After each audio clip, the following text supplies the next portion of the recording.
10-15 minutes for Q&A. Martha.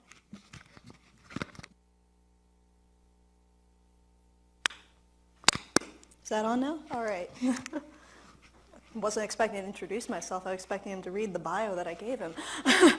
But I guess I'm a second-year PhD student working in Professor Manthrum's lab over in the Mechanical Engineering building. I worked for a couple of years at a battery startup that was spun out of MIT, working on thermal batteries, actually. The name of the company is called Ambry. So if you ever want to follow them, I highly suggest it. But now I'm here and I'm working again on grid-level energy storage, and that is primarily what I'm looking forward to, is trying to bring batteries and take them from your cell phone and move them onto the electric grid. And so I guess I'll try and bring up my topic here, so that way everyone can see. Oh no, where's the presentation button? There we go. All right. All right, so my topic is hybrid zinc batteries for grid-level energy storage. I just wanted to go quickly over an overview of why we need energy storage. So electricity is the only thing that we really use that doesn't have any storage. It's produced and moments later we've got lights on in our building. This is kind of a problem. So if anything goes down, we're kind of stuck in a hole. So what storage does is it can provide load balancing. So when we've got major peaks in the middle of the day when everyone's turning on their air conditioning, it can help balance that load. It can increase reliability, and it can stabilize our grid. So as an example, I really like this one. This happened in March in upstate New York, where our base load went down. Bird poop on the lines caused nuclear power to shut down. So what do we do when your base load all of a sudden drops out from underneath you? Storage would have been very, very helpful in this case. We wouldn't have had to suddenly ramp up to meet the missing generation. And I like to say as a bonus, we've got increased renewable penetration. So this is from Austin Energy. This is their 2020 plan that's been updated for 2025. And basically what you're seeing is they're hoping to get over 50% penetration of renewables. That's the black line here. So they're trying to get over 50% of renewables generation. You actually can see that they're ramping up. It's supposed to be this year that they're supposed to top over 50% of their generation from renewables. That's a lot. That's a lot of intermittent generation, which is difficult to manage. And so they're trying to manage it here where they say demand side management and demand response. But again, it's very, very difficult. And if you were able to level that load with something like a battery, that would be very helpful. And so you'll see there are different options for energy storage, but I'm a material scientist, so I focused on batteries. However, we need inexpensive batteries. And so what we want to do is, the easiest way is just focus right up here in the really earth-abundant materials where we've got the rock-forming elements. And so what I've chosen to focus on is zinc and oxygen. So zinc is a major industrial metal. It's 80 cents per pound. It is incredibly cheap. Then oxygen's in the air. Oxygen is free. And so Professor Sadoway at MIT, he likes to say, if you want to make something dirt cheap, make it out of dirt. And it's a very, very good thought process. However, conventional zinc air batteries suffer from a number of issues. And so the first is dendritic formation. When you discharge and then charge a battery up again, you don't plate your zinc evenly. You form a dendritic branching structure. And eventually that structure can go from the zinc, it can branch out, it can hit your cathode, and that can short your cell. Not only does that ruin your cell, but in the case of something like a lithium-ion battery, you can get a pretty bad fire. Another issue is something called zincate loss. And so what we're seeing here is when the zinc, when it goes into solution, it forms a complex with the hydroxide in our very strongly basic solution, electrolyte. But this can decompose into zinc oxide, which is insoluble. And so this will fall out of solution and pool here at the bottom as no longer electrochemically active. We can no longer access it. So we're losing capacity over time. Another issue is carbonate formation. So again, we're using this very, very strong base, and that potassium hydroxide reacts with the carbon dioxide that's just in the air. It can form potassium carbonate. Potassium carbonate, however, is a solid product, and it can clog the pores in our air electrode. And when we clog the pores, oxygen can no longer diffuse into our cell. We can no longer react with it. We lose capacity. And the last thing is it's just a very low voltage system. So you can think of voltage as the potential energy in the system. When it's low, we just don't have a lot of energy that we can get out of it. And so the theoretical is 1.6 volts, but practically we only achieve around 1 volt.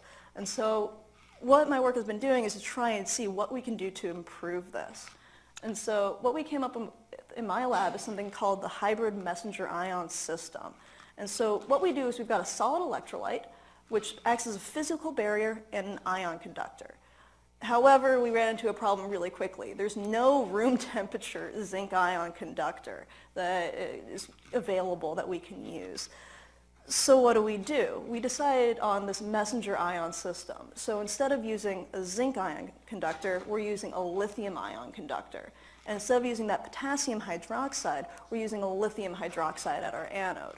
And so what happens when we discharge the cell, the zinc goes into solution, and the lithium ions, due to electrical imbalance, they actually migrate over to our cathode. And so we're still able to achieve cycling of our battery, but we're actually doing by moving lithium ions instead of zinc ions.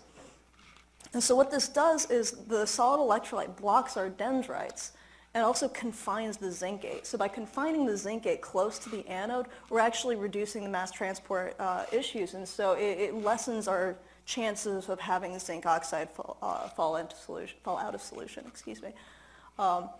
It doesn't perfectly solve the zincate issue, but it does certainly help. And so we're already doing very, very well with this system. What this also allows us to do is allows us to use an acidic catholyte or electrolyte at our cathode.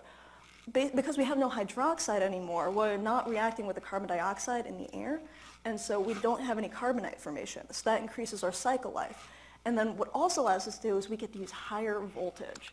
So this is the reaction that you see when we're using a base. You see the 1.65 volt, but in an acid, we're actually to achieve 0.8 volts higher by using just the acidic couple with oxygen. And so this solves a lot of our issues already. And we took it one step further though. And so what you can see here is what you can see on when we're discharging, we decided to decouple our electrodes. And so our electrode, the oxygen reduction, oxygen evolution reactions require a catalyst.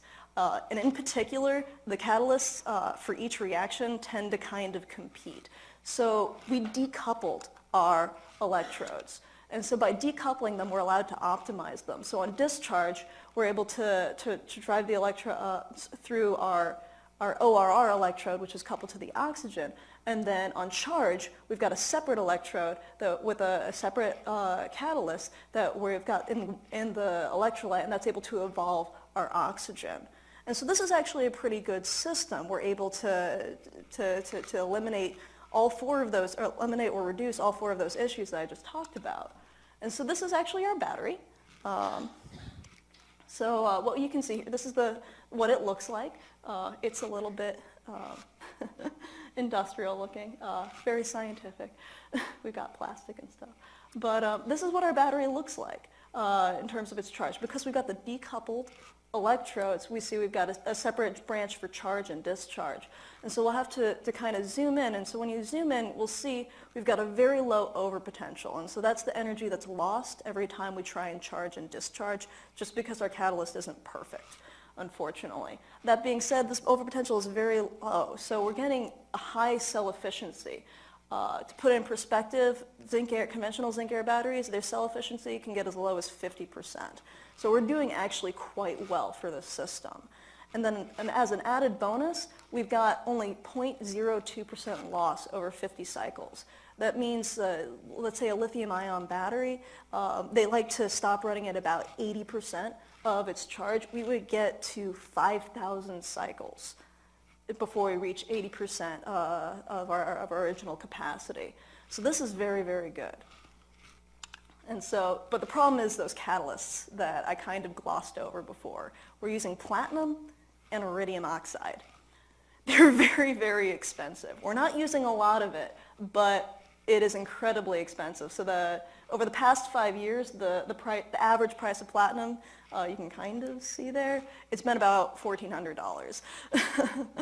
Iridium has been close to $800. Right now, we're seeing it's a little bit lower, but still $900 an ounce is still incredibly high.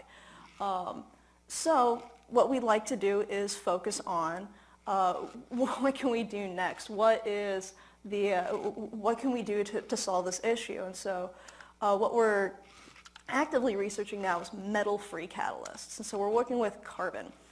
Carbon's cheap. Carbon is everywhere. Carbon was in that little green bubble that I showed you before. So it's very inexpensive and very, very abundant. And so the material that we're working on now is a heteroatom doped hierarchical porous carbon, which is very difficult to say. But what it does is it's got a 3D structure made of macro, meso, and micropores and an extremely high surface area. So this is what our material looks like, and this is kind of a little diagram. So you can see that the edges, the large edges here are macropores, and inside you can see our mesopores. And if I had a zoomed in image, you'd be able to see our micropores.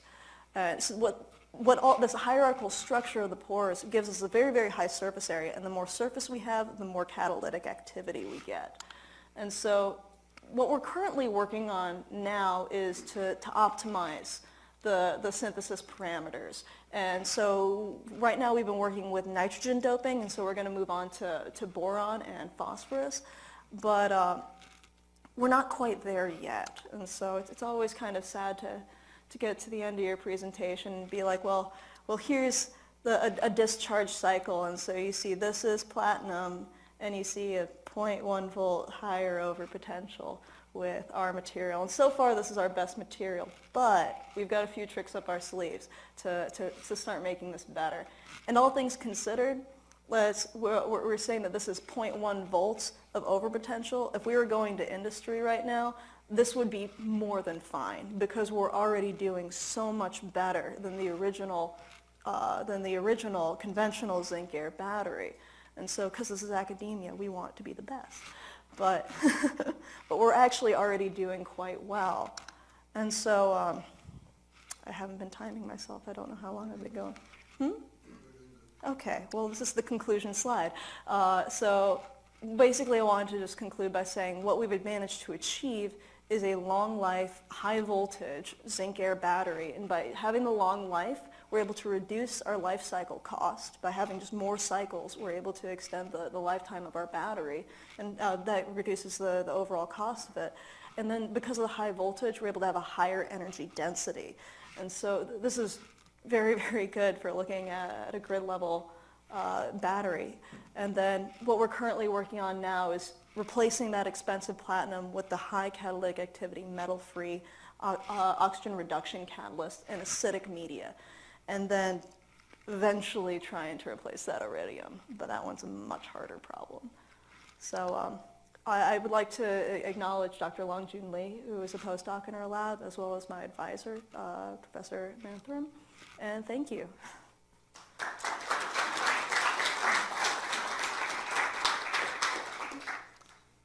Take questions now? Yeah, we can. Anybody can do that. All right. If there are questions, you can go ahead. If there's a question, please wait for the mic. Yeah.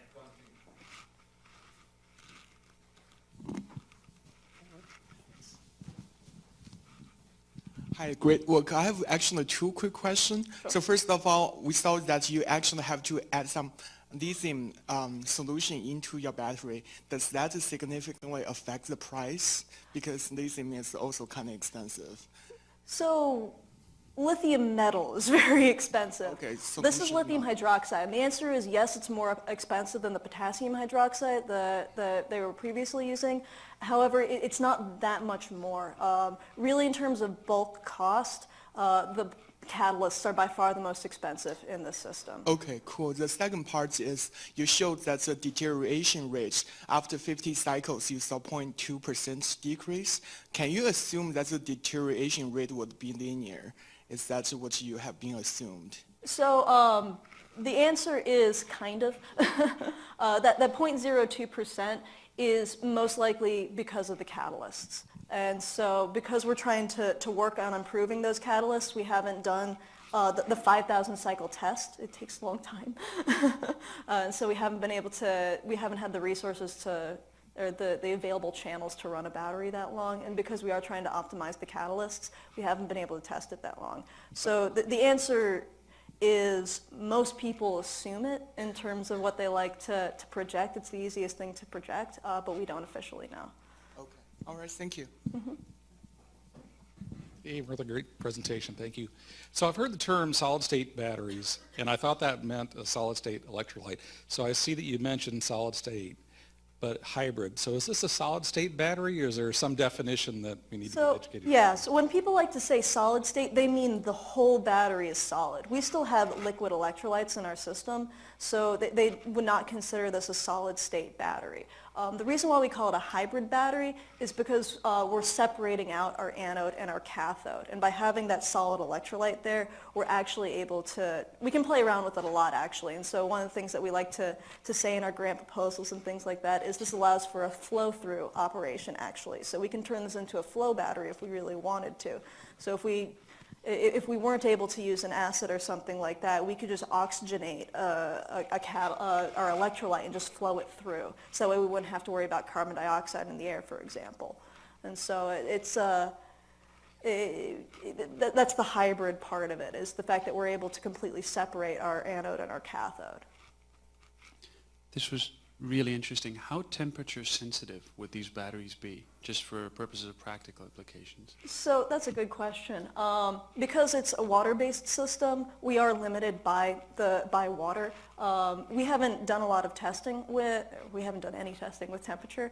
The solid electrolyte though is very, very good, mostly because its conductivity goes up when we start increasing the temperature. That being said, if we were to drop it in like the middle of winter in the middle of Alaska, the conductivity would go down. So my impression, just based on my knowledge of the system without any testing whatsoever, is that higher temperatures would be good to a point, lower temperatures would be very detrimental.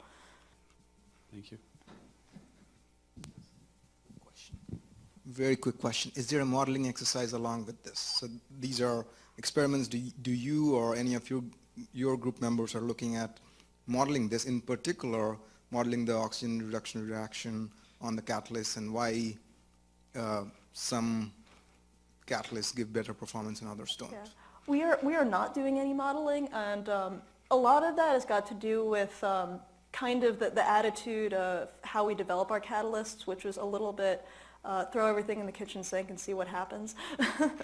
And unfortunately, the carbon-based materials, there's a lot of theories about why it is a catalyst. The theory being that having the nitrogen introducing a defect on the graphene-like edges is what's contributing to the catalytic activity, but it's not well known. And so you will see a lot of people who are publishing nitrogen-doped, carbon-free materials. Our novel invention was to really just up the surface area like crazy with this hierarchical porosity.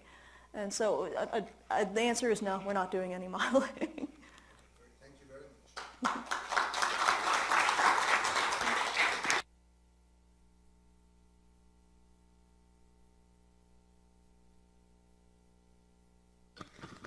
Is that on now? Yeah.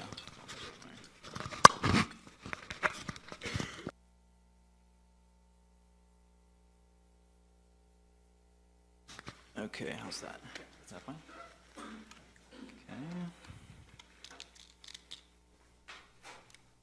All right.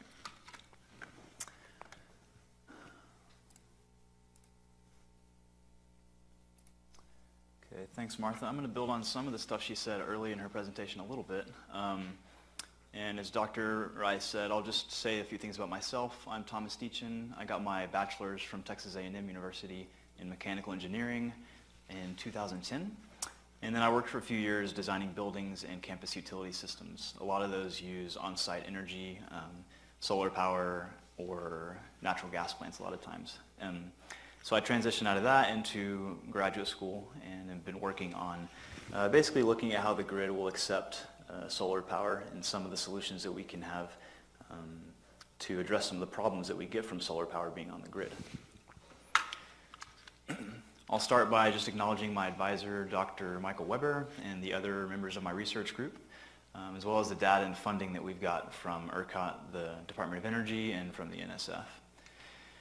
So if you've been paying attention very much to the electricity sector, you know that solar energy has really taken off recently, and it's trending upward pretty strongly. On this chart we have of the installed solar capacity in the world, and in the US and Germany, you can kind of see about a decade ago Germany started spending a lot of money on solar power, and that resulted in kind of an upward trend around the world, and you see the US kind of tailing there. There's a lot of factors that can explain this. Number one, solar has just come down a lot in cost, so the cost of panels and the cost for installing it are getting cheaper and cheaper, and it's becoming more competitive in the marketplace. Additionally, we are becoming more environmentally aware of the pollution coming out of our traditional power plants. So there's kind of a cultural aspect of wanting to have more renewables on our grid, and then there's a lot of mandates coming from states and governments that say you have to install this much solar or this much wind in order to meet what we're trying to achieve in our power grid. And when I talk about a lot of solar coming on the grid, I mean pictures like this. We typically think of panels on people's rooftops, and that's definitely a big component of this, but I'm talking more about the things that are connected to the transmission grid with the power plants delivering power to homes. So this is a recent development in Uruguay, and here's an even bigger one in the desert in California. So these are huge, and they make as much power as like a small natural gas plant does. And putting a lot of these on the grid can really cause some upsetting things, and that's kind of what I'll talk about here. So when we talk about how solar is accepted into the grid, we usually refer to something called the net load curve. So I'll explain to you what a net load curve is, and then we'll talk a little bit about how it changes when solar is on the grid. And if we think about the electricity that we use, right here, it's the first hour of the day. Maybe there's some late night people with the lights on and the TV on, but load is pretty low. And then if we think about every hour throughout the day, the load changes depending on the hour of the day.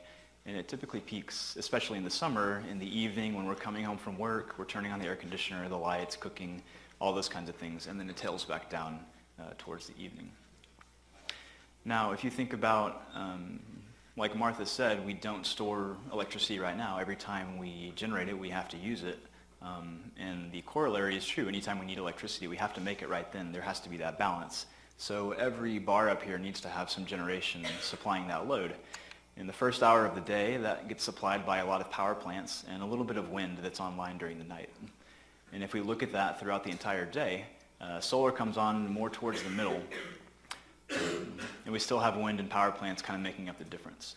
And the importance of this chart is to think about wind and solar as basically very low cost and emissions-free electricity.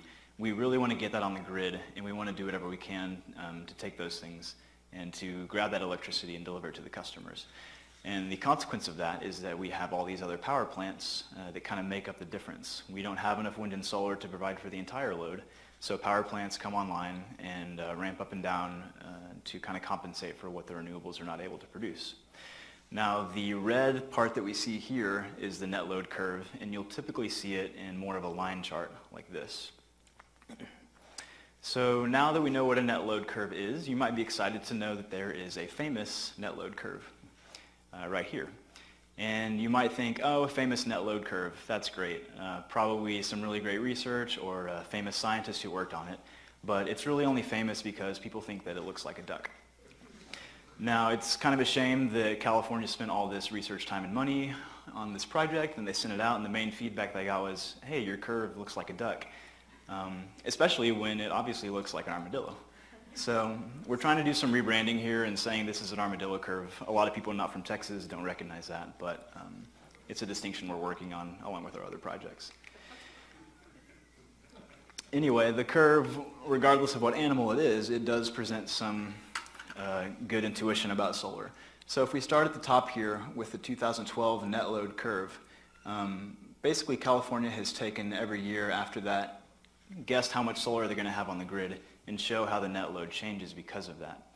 So as the sort of belly of the duck gets lower and lower, we are turning off more and more of our power plants because solar is kind of pushing them off the grid. And we want to take all of that solar since it's free, or it's inexpensive and emissions free. However, later in the day, we're asking those power plants to come up really fast, and that's something that's not easy for them to do. Another way to think about it, is we can kind of put this into two separate costs that power plants have to absorb in order to have a lot of solar on the grid. The flexibility costs down here in the bottom have a lot to do with the duck curve that we just looked at. So when we have, another thing the duck curve doesn't really show is when like clouds roll over solar, they can lose some of their capacity and gain it back later when the sun's shining again. And that can cause some little volatile spells that the power plants have to kind of ramp up and back again to accommodate that. And then like we mentioned earlier, the low net load happens in the middle of the day when solar is strongest. But then later in the day when solar tails off, but the load is still high, we have these steep ramps as our power plants turn back on again. All of those things make our power plants operate at lower output levels where they're less efficient. It makes them kind of turn off and turn back on again sometimes, and they have to pay a startup cost associated with that. And just a few other things that make it a little more difficult for them to operate. In addition to making them operate in a more difficult way, we also have all this energy that solar is making in the middle of the day. And what that represents to a power plant is money that it's no longer making by selling energy to the grid. So we're asking these power plants to operate in a more difficult manner, and we're paying them less for it. Now, to kind of prove that example, I'll show some results from some simulations that we have done where we take the Texas electricity market and we kind of run a year of it, and then we'll run another year, including 15 gigawatts of solar. That's about 20% of the electricity capacity we have right now, and it's about what the Texas grid is predicting to have in the next 10 or 15 years. In the red, you can see how, so this is a particular type of generator in Texas that we're looking at. It's called a natural gas boiler. It's basically an older, expensive, slower generation power plant. And it mainly comes on in the summer whenever we need the extra capacity for air conditioning, essentially. So you'll see that in the middle of the day when air conditioning is coming on, these power plants are all ramping up pretty predictably, hitting a peak for a couple hours and then ramping back down. And they do this kind of day after day. It's easy to operate them, and they have, you know, a predictable income coming in from that. However, when we add solar, there's a few changes that we notice. First of all, we see they're not selling as much energy to the market anymore. Solar is taking some of that profit away from them. And additionally, like we talked about, they are having to increase their flexibility throughout the day as they ramp up and down to accommodate what solar is doing on the grid. Now, if we look at the same chart, but instead of a few days, we look at 6 months, these are how these power plants operate throughout the year. And again, if you look at the red versus the yellow, where the yellow is when solar is on the grid, you can see again all of the energy that these power plants are losing throughout the year, and that's real dollars to them that they're not making. Another thing to notice is that if you look at the highest value of the year of what these are generating, this is when there's solar and this is when there's not. And even though there is a lot of solar on the grid, there's still a few days of the year where it's hot and it's cloudy. We have all our AC turned on, but we're not getting much from our solar. So we need all of our generators to still be available for us in those few hours of the year where we need their capacity. So in summary, when we put solar on the grid, it increases generators' operating costs. It makes them operate in a way that they have to be more flexible. This reduces their efficiency and makes it a little more difficult for them to operate how they would like to. We also reduce generators' revenue by taking away some of the energy during the middle of the day that they make a lot of their money on. And at the same time, there's a few hours of the year where we want them to come on because solar is not operating, but we're not really paying them for that either. So we're asking our power plants to basically be more flexible, make less money, but still be there when we need them. And right now, when we don't have much solar on the grid, it's not very problematic. But as we look into the future, you start to wonder how will these power plants be profitable and economically viable. So you may be thinking, well, there's two obvious technologies that can help us solve this problem. Well, two that get talked about a lot at least, batteries and demand response. And Martha talked about batteries some, and just I'll show you a little bit how they operate in order to help power plants work on the grid a little bit better. So if we bring back our net load curve from before in the red and also add the load curve in the green, we can kind of play around with what a battery might do to make this look a little better. So batteries basically operate by using electricity earlier in the day to store it, and then later in the day, whenever we need that power, they'll send it back into the grid. So you can see right here we can store power by using it, and then later in the day we'll release it. And what that does is it takes these volatile parts in the solar curve and can make them maybe more flat. It also takes the steep ramping that happens later in the evening and can also make that a little less intense. Another technology we have that does something similar, but kind of in the opposite way, is demand response. And that's essentially where we tell our customers in the load, turn off your power for a while and use it again later if you want to. If you have a Nest thermostat in your house, and you may have a deal with Austin Energy that lets them turn it off a few hours a year, and they're using that to respond to prices, but it could also be used to respond to some of these difficulties in solar curves as well. So, right here, this is one of the most difficult parts of the net load curve for the generators to meet. If we can turn the load down for a little while and then let them come on later on in the evening, we can really make that a lot more manageable for power plants to accommodate. But the problem still is that even though these technologies would work, we still don't really know how much to pay them, because we don't know how much to pay the generators who are basically already doing the same thing. Some of the research questions that we want to ask in my group is whether or not we can quantify some of these solar grid integration costs. And what I mean by that is there a dollar price for ramping? Is there a dollar price for capacity that we only use a few hours a year? And once we know what those are, that'll inform us to maybe make some better decisions on how we can pay batteries, generators, or demand response to provide some of those services that we want to bring a lot of solar onto the grid. And lastly, with those two ideas, trying to find the balance of batteries, demand response, and generators on the grid that can help solar really integrate correctly. So kind of in closing, we have a lot of wind and solar, and we have a lot of potential to install a lot more. And it's low cost, and it's emissions free, and it's stuff that we want to have on the grid. But there's still a few questions on how we can bring it on the grid and make power plants still economically viable. And what we want to do in our group is provide the information that's needed to make some new policy and market and even technology decisions that'll help us know what kind of resources to put on the grid and how to use them so that we can have a more renewable and lower cost grid in the future. Thank you.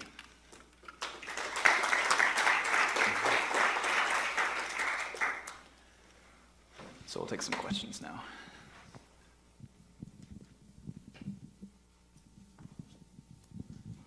Isn't a capacity market, particularly one designed specifically for fast ramping gas turbines, a simple answer to this problem? It's a simple concept, but there's a lot of argument on how much capacity should be worth. And capacity markets exist in a few different markets around the world. I don't think there's consensus on how to decide how much to pay generators for that. A lot of them will open it to a bid or something like that, and I'm not sure of the success of those scenarios. But yeah, it's definitely an idea that's been thrown around, and I think needs more development, especially as we put more solar power out there.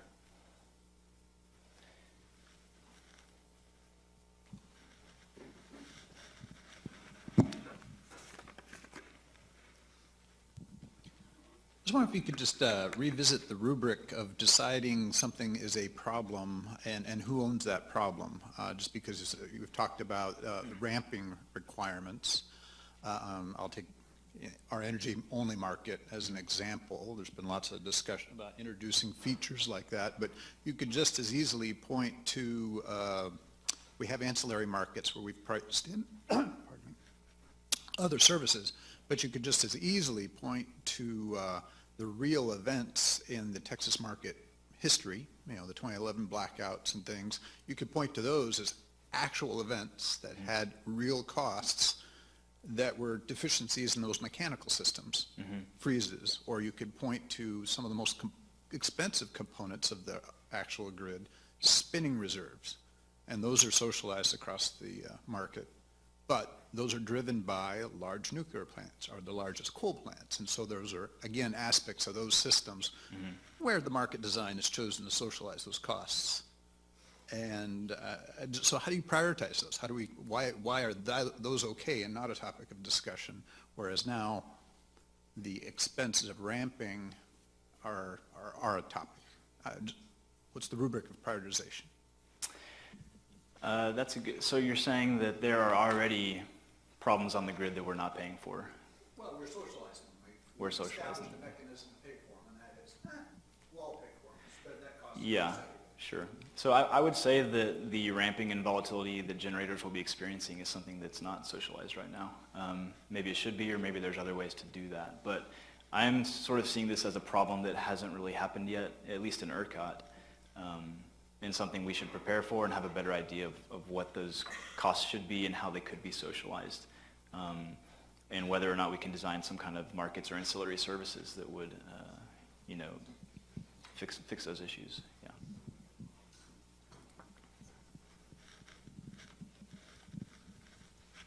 Thanks for your talk. It was great, Thomas. Quick question about where you think the best application for these grid scale batteries is. Is it on site with the generators, behind the meter at the commercial and industrial consumers, or somewhere just integrated in the grid that ERCOT controls? Yeah, I mean, that's a great question. I don't really work on that very much, but so the biggest batteries in Texas right now are being put in by Encore in Dallas in their own distribution grid, and they've at least planned to build those. But that may be one kind of market indicator that, at least at the distribution level, people think that they'd be pretty important there. Yeah, and I guess a lot of different decisions go into where you put them on the grid. Some of the question is, what value does this provide to the grid as a whole? Another question is, where can the battery make the most money? And it'd be interesting to look at if there is a connection there or if those two ideas are at odds. But I don't really work with that necessarily. It's a great question, though. This was a really interesting presentation. Thank you. So I have one comment and a question. The comment is, since you started out by comparing the U.S. and the German renewable energy and solar penetration, I think there's a lot of data available already from Germany in terms of the costs of integration and what can be done and what it requires. I remember seeing stats where the number of grid interventions required by grid operators just to keep that equilibrium has, I think, multiplied sixfold in the last 5 years or so. At the same time, they've actually managed, I think, the super challenge of surviving a solar eclipse. The grid did not give in, I think, last year whenever they had the solar eclipse. Now, granted, this was German weather, so it was a cloudy day. But still, I mean, they had to go from whatever capacity was online to zero in a matter of seconds. Yeah. But they were prepared because they knew it. One framing question I have is, to what extent you are considering finding solutions within solar. In other words, you know, California is already paying incentives for westward-facing solar because they know that, you know, everybody's doing south because, in theory, that's going to give you the most bang for your buck. But if you're thinking of the grid stability, if you're thinking of the ramping, then westward might actually be better. Now, ironically, I think the incentive doesn't even completely make up for the losses that you incur by not mounting them facing south, but the developers are already doing it. But that's one option within, and the other, to the extent that you're looking beyond solar PV, solar thermal, of course, has integrated storage options. And that could, you know, be part of the solution if you combine it with Stirling or something similar. Yeah, first I'll comment on thermal solar, and from what I know, I think solar panels are dropping in price much faster than solar thermal is. Solar thermal has a lot of benefits, especially because you can store the heat for a while and help it manage its ramping a little bit, whereas when the sun goes down, it doesn't just totally fall off from the grid. Part of what I'm looking at, or part of what I think, is that solar panels will become so cheap that they'll just kind of become everywhere. And I haven't seen that trend with solar thermal, but it would be great if that did happen because that could help a lot. What was your question that you asked right before that? Oh, right. Yeah, so I'm hoping that once we have a better idea of the cost of ramping and volatility and some of those things, you know, maybe another solution is we charge solar plants that produce certain profiles, and that incentivizes solar plants to line up in a way that's more effective. I've done a little bit of work of putting panels around Texas and facing them in different directions, and it kind of becomes exhaustive of like, how many places can I put it and face it?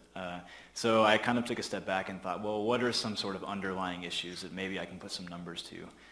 And to me, it was some of these flexibility costs. So I'm hoping that the answers to these questions will provide some solutions for solar to operate in that way. But yeah, I think that's a great comment too. With Germany, yeah, they've done a really good job managing their grid, and we have a lot of lessons to learn from them. One of the unique things, at least in the Texas market, is that we have such a huge difference between our summertime and our wintertime demands. And we also experience peak during the day, whereas they experience peak at night in the wintertime with their electric heating and that kind of thing. So there's some differences that are kind of worth exploring there. But yeah, they definitely have a lot of a good foundation to build on for whatever we're doing in our grids in the U.S. Thank you. Thank you very much. Thanks.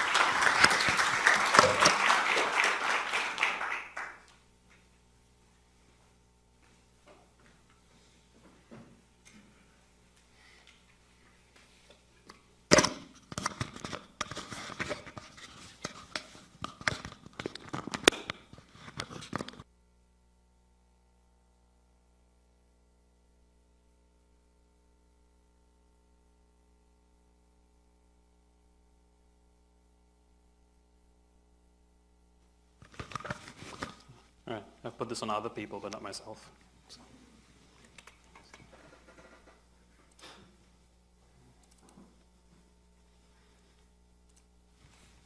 All right, so this will be, I'm trying to cram in a lot of information in the time that we have, so wish me luck. So what I'm going to be talking about today takes a different vein from the first two presenters. I'm going to be talking about what's driving plug-in electric vehicle adoption in California. And so let's get started. So why electric vehicles? You've probably heard that it's a really hot topic in the news. You probably hear it every week or every month. But I'm just going to go through it really quickly. From sort of a national or societal standpoint, there are a few major reasons why electric vehicles are really being touted as a necessary thing. First of all, it's tied to greenhouse gas emissions. In the US, it's more about greenhouse gas emissions and climate change as a debate. When you are in other countries, it becomes about air pollution often, even much more so like in China and India. And that, what you're seeing up there is a little pie chart of where our emissions come from in the United States. According to the EPA in 2013, 27% of that coming from the transportation sector. Secondly, there's a concept of electric vehicles being able to wean Americans off oil and therefore being able to, well, provided that the power for electricity is also going to be now provided by another source, and therefore helping with energy independence. And finally, there's a concept of V2G or V2I or V2H, depending on what acronym you like. But essentially, it's a portable energy storage device. And some utilities are seriously looking at that as an option where you have this car or this vehicle that can be providing electrons back to the grid when you need it. In terms of why this is actually prospering a bit in the US, I'm just going to go through a few of the climatic reasons. So first of all, the federal government of the United States has provided some support in this direction. The American Recovery and Reinvestment Act of 2009 provided $2.4 billion to support the development of both vehicles and batteries. And even now they do provide a federal tax credit of $7,500, which is significant because the aim is to try and get them to be cost competitive with the combustion engine equivalent. Also, they had a not so well known, but another contribution, which was they had something called the EV Everywhere Challenge, and it's a 5-year electric vehicle technology research grant. But I'm going to be focusing on California, and here's why. California in the United States is clearly a market leader when it comes to electric vehicles. And that has a few reasons. But what you're seeing on the left-hand side is cumulative sales of electric vehicles in the United States, and also what you see as the blue side of the graph is the California sales. And so this is from 2011 to present, the number there, if you can't see it clearly, nationally it's about 428,000, and California contributes or is responsible for about 196,000 of those vehicles in terms of cumulative sales. Now, why is this the case? What makes California special? At least from a policy perspective, there are a few reasons. First of all, they have a very successful clean vehicle rebate program, which I'll get into the details for in a bit. But essentially, on top of the $7,500 rebate you'd get on a federal level, you get up to $2,500 from the state for getting an electric vehicle. And when I talk about electric vehicles, I am talking about hybrids as well, FYI. Secondly, and another big incentive that's provided by the state is HOV lane access. So for all of you who don't know, HOVs are high occupancy vehicle lanes, and typically it's meant for a vehicle that has to carry at least more than one passenger. But if you have an EV, in California you're given access to that lane. There are a couple of other programs like lower emission school bus programs, not so well known, not necessarily the driver of all of this. But they've given really strong signals from the government. In 2012, there was an executive order by Governor Jerry Brown, and it's basically set a target for 1.5 million zero-emission vehicles in California by 2025. So pretty aggressive targets. So what are we looking at? And now there's several different aspects you can look at with electric vehicles, and I can swear every year I'm seeing at least 12 different papers on different aspects coming out about it. So I'm just going to stress on what I'm talking about. It's not about oil prices. It's looking at the individual decision-making process that goes on. So completely on the demand side, how's an individual going about assessing and going about making a decision on electric vehicles? Within that, look at the motivational factors behind their purchase. The role of information channels. Where are they getting the information? Who do they trust? And does it have a place in the decision-making process at all? And finally, how do they go about procuring the vehicle? Do they buy it or do they lease it? And this matters because it's often touted as an incentive that works. Leasing is something in the EV market which is highly stressed. And I'll get into that in a bit more. So this is the most text-heavy slide. I apologize. It is an overview of a lot of literature I've looked at, and I couldn't find good graphics to really connect each of these concepts to. So I'm just going to run through that really quickly. So first of all, on an individual decision-making side, there's been a lot of studies done in the automotive sector, and recently on hybrids as well as electric vehicle adoption. You would think maybe if you used a neoclassical model that it's a complete rational cost-benefit analysis done by an individual, but that's clearly not the case and been very clearly understood in the automotive market. There's a lot of influence of behavioral and social factors. The trust with the dealer or lack of trust with the dealer has been seen in different markets. The credibility of the source of information matters. Is the person an expert or not? And also with hybrids, and a lot of the recent studies show that there's a sort of pro-societal component, as you would expect from sort of an environmental perspective, that you see as a motivation factor, which you didn't necessarily see before. In terms of peer effects, when I say peer effects, I refer to the influences from communicating with owners of the technology. And this has been seen in other sectors, and I should acknowledge Dr. Rai here, so I do a lot of work with him, and that's where all of this work is coming from. But in the studies that he has done on the solar PV side, it's been very clearly seen. And one thing that we are curious about is there a sort of peer effect influence in the EV sector as well? And there's been a recent paper in 2015 showing that EVs in the neighborhood do have an influence in adoption rates in terms of increasing them. And finally, in terms of vehicle purchases, what is ultimate motivation? Is it purely for performance? Are people buying Teslas because it looks really good? Or is it because of environmental value? What is it? And so there are people who have gone about definitely trying to study this aspect. And the automotive sector gets pretty interesting. You have what you would expect in terms of vehicle performance, environmental value, but you have symbolic aspects like social acceptance. And there was even a marketing paper which coined the term the Prius effect. And you may have heard that in sort of Forbes or New York Times or something. But there's definitely this idea there's a symbolic presence where you're trying to represent yourself as an environmentally friendly individual to your community. It could be to your coworkers. And it's actually been studied and noted. And then there's financial benefits. Am I saving money on fuel? So that's a big one. The demographic has been found to be younger, wealthier, and highly educated when it comes to hybrids and electric vehicles in general. Another thing that doesn't really come into many other products, environmentally friendly products, would be brand loyalty. There's a huge presence of just generally how you used to do automotive buying that comes into electric vehicle buying as well. In terms of incentives, leasing has been shown to grow the market, to give access to more people. There's mixed conclusions on whether HOV lane access has helped with adoption. In some places it has, and in some places it's been insignificant. Tax rebates have generally been effective. So if your state or country offers tax rebates, typically influential. Finally, in terms of the information search, the sources of information matter. So are you getting information from the dealer or the manufacturer? That does make a difference. And also generally what's been found is the information decision-making process is heuristic. So you're not going about with a spreadsheet and analyzing all the different aspects. You're looking at just very specific signals, often in a persuasive manner given to you through a marketing medium or through a dealer or whoever. So in terms of the data that we look at, there's the Clean Vehicle Rebate Program that I was talking to you about in California. It's administered by a group called the Center for Sustainable Energy.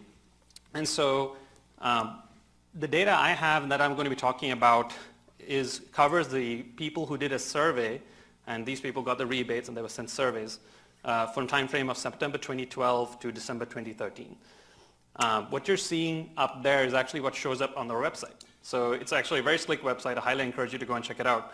But you can immediately see what rebate you can get for a specific vehicle make and model. And it doesn't just have to be electric. It could be any form of an alternative fuel. So what you're seeing on the right there, for example, is a $5,000 rebate you could get for a fuel cell vehicle. So we had about 6,515 survey respondents, not about, that's precise, but a response rate that was greater than 20%, which is typically high in the kind of studies that we do. And the survey asked them several different questions, but overarchingly about motivation factors, information channels, demographics. And we matched that survey data with information that we got from CSC on the CVRP program. And that included payment details, technical details as in the make and model of the car, as well as method of procurement. Did they buy or lease the vehicle? So I'm going to go and sort of run through here a few of the things that just first a descriptive analysis and then a little bit more detail. So first of all, demographically, what you're seeing here is sort of income, education, and age. And that's sort of how the distribution looks like. And to summarize this for you, the median household income is really high. And so the median household income in our survey batch was 175,000 to 199,000 household income. And to give you a comparison, like the median household income in California in 2014 was 60,000, and for new vehicle buyers was less than 100,000 in California. So it's a wealthy cohort. They're also a highly educated cohort. So around 85% have at least a bachelor's degree in this cohort. And if you compare that to the California above 25 age population, that's about 30% who have bachelor's degree or higher. Finally, on the age side, and this would be different from what I've seen in a couple of earlier studies that I've referred, the median age was about 49, and this is very close to the median age that we saw for used vehicle buyers in general. It's about sort of 50 to 52, depending on sort of which studies you're looking at. Now, vehicle makes is not a very attractive graph, but I wanted to put this out there to just give you an idea of the changing dynamic. If I pull this graph up for how it looked like for the 2011 space, you would not have seen probably half these makes on that slide. And so what you're seeing here is like all the different vehicle makes that we had and how many were how many were bought. It's a histogram. And the top makes were Chevy, and the Tesla, Nissan, and Prius and Ford. Prius and Nissan Leafs and Volts used to be amongst the most popular makes, and Tesla not even present in the space back in 2011. They had the Roadster, but it would take a very small proportion. But that space is dynamically changing. And as you can imagine, with the Model 3 coming out, things will probably shake up quite a bit as well. And what you're seeing on the right-hand side is also how it shifts yearly a bit, where we're sort of seeing a change in make. I'm not going to get into too much detail here on like why a certain model is chosen versus not, but just to give you a description of sort of our demographic here.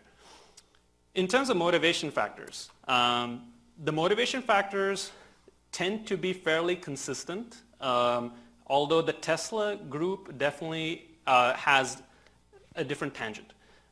The top 4 motivation factors that show up consistently are wanting to save money on fuel costs, reduce environmental impacts, gain access to the HEV lanes, and increase energy independence. And mind you, this is over wanting technological innovation or because they're interested in the diffusion of EVs. Another thing that we noticed that was pretty interesting is that the priority of HEV lane access is positively correlated with the congestion level in your county. And so intuitively that makes sense, but we could see this reflected in the data very clearly. The last aspect is, apart from just their general motivations, we also asked them, what incentive did you really need to go ahead and even get in the game, to actually be able to acquire. And for that, state and federal rebates showed up significantly as sort of important factors. An option to lease was also important. Those were ranked highly, even more highly than having access to workplace charging infrastructure. So you hear about range anxiety as being the sort of the biggest issue, and it is an issue, but we shouldn't downplay the effect of the state and federal incentives and what they're doing in California. So in terms of information channels, I'm going to go through a couple. What was sort of really interesting is, like, if you look at diffusion of innovation literature, there's a notion of where you get your information from and who you trust. 2 minutes? Okay, I'm going to make this really quick. All right. So in short, the highest trusted source was the manufacturer. This is really interesting because, first of all, there's a certain notion that the earliest adopters in a market are those who are tech savvy and look for information. And it's hard to say whether they're trusting the manufacturer because of technical information that they're providing, or is actually a brand-related concept where they just have a notion of trusting the brand of a manufacturer.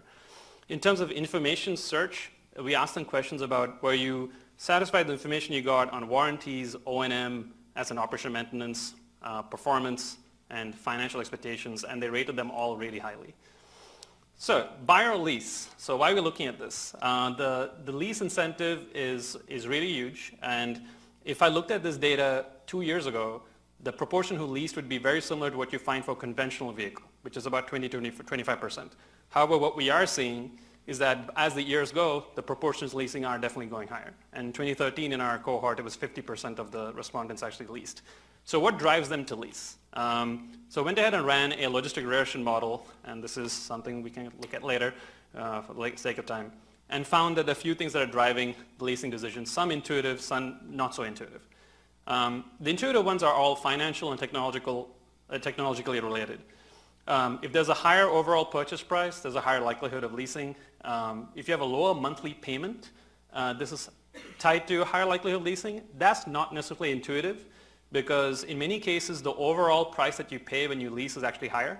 But we find that there's that correlation, and this has been observed before in other studies. We kind of look at the paper value per month and go, okay, that's lower, I'm going to go for leasing. There's also, it's correlated with saving money as a motivation. And then technological uncertainty. We found that if you had rated your satisfaction with information on operation and maintenance not so high, then there's a higher chance that you actually took a decision to lease versus buy. So this kind of proves that theory that leasing is sort of supplementing or helping with reducing your technological uncertainty. Okay, I have about a minute. So in short, we also saw that there were peer effects. So when I say peer effects, there's active and passive. Active is where you communicated with family members, friends, neighbors, co-workers. And then passive is where you just had EVs in your neighborhood, or you're surrounded by EV-owning co-workers. We found that does have an influence on a few different factors. The most interesting one that I'll quickly raise up here are the passive ones. And so just having EVs in your neighborhood, we found, was possibly associated with whether you prioritize environmental impact. Now that could be because you're living in an environmentally friendly neighborhood, and we just saw a correlation, but there is the chance that you're also passively influenced to actually now change your motivations for your purchase. Secondly, you tend to rate the satisfaction of the information you have on the technology higher if you're surrounded by EVs in your neighborhood, or have at least one EV in your neighborhood. So this is pretty interesting. We're really running short on time, so I'm just going to cut it off there, and please shoot me with questions. Questions, I'll run the mic. Yes.